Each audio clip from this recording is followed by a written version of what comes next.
রমজানের শেষে আমি পৃথিবীর 3টা দেশ সফর করেছি। এর মধ্যে একটা দেশ ছিল মিশর।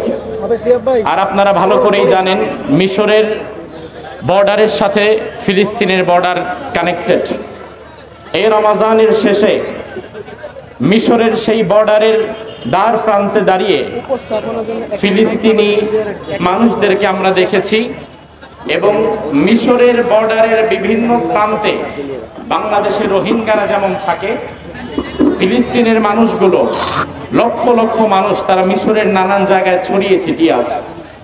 এই রমজানের শেষে আমরা যখন মিশর সফর করলাম, মিশর সফরে আমরা 5000 ফিলিস্তিনি ভাইদেরকে ইফতার করানোর মতো সুযোগ আমাদের হয়েছিল, যাদের কারো হাত নাই, কারো পা নাই, কারো চোখ নাই, এমন হাজার হাজার শিশু আমরা সেখানে পেয়েছি।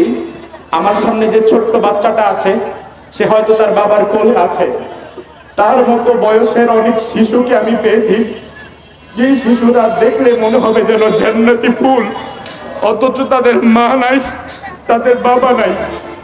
মা বাবা ছাড়া এই শিশুগুলো এখন সেখানে পড়ে আছে। এমন হাজার হাজার শিশুকে আমি সেখানে থাকতে দেখেছি। দোয়া করা ছাড়া তাদের জন্য কিছুই আমরা করতে পারি নাই। এখন সময় এসেছে আমাদের এই চোখের পানিকে, এই শোককে শক্তিতে পরিণত করার। আমি 1 মিনিট সময় আপনাদের থেকে নেব, বেশি নেব না। 2025 সাল চলছে।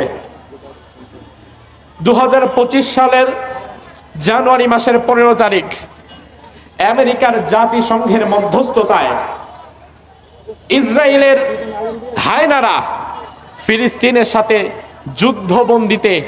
যুদ্ধবন্দির চুক্তিতে তারা ঐক্যবদ্ধ হয়েছিল যে আমরা এখন আর ফিলিস্তিনে আক্রমণ করব না, কোনো যুদ্ধ বিমান পাঠাবো না, ফিলিস্তিনের কোনো নিরীহ মানুষকে এখন আর আমরা মারব না। এই বছরের জানুয়ারির 15 তারিখ যুদ্ধবিরতির সিদ্ধান্ত নিল। জানুয়ারির 15 তারিখ যুদ্ধবিরতির সিদ্ধান্ত নেওয়ার পরে রমজান শুরু হলো মার্চের শুরুতে। রমজান শুরু হলো আর তাদের হামলা শুরু হয়ে গেল, মার শুরু হয়ে গেল।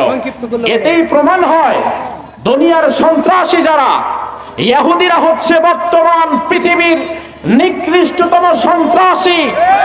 আর সন্ত্রাসের সাথে কখনো আপোষের ভাষা চলে না, সন্ত্রাসের সাথে কখনো যুদ্ধ বিরতির ভাষা চলে না। সন্ত্রাসের সাথে একটাই ভাষা, গোটা দুনিয়ার মুসলিম উম্মার জিহাদের ভাষা। এজন্য আমি আজ যুব সমাজকে বলতে চাই, আমরা ফিলিস্তিন থেকে হাজার হাজার মাইল দূরে, তবে যদি আমাদেরকে সুযোগ দেওয়া হয়, আমাদেরকে যদি ফিলিস্তিন পর্যন্ত যাওয়ার সুযোগ দেওয়া হয়, ফিলিস্তিন পর্যন্ত কাফনের কাপড় পরিধান করে আমাদেরকে যাওয়া লাগবে। এই জনসমাজ ওঠো, দাঁড়াও, হাতকে মুষ্টিবদ্ধ করো, গোটা দুনিয়ার জালিমদের কবর দেওয়া লাগবে। নাসরুম মিনাল্লাহি ওয়া ফাতহুন করিম।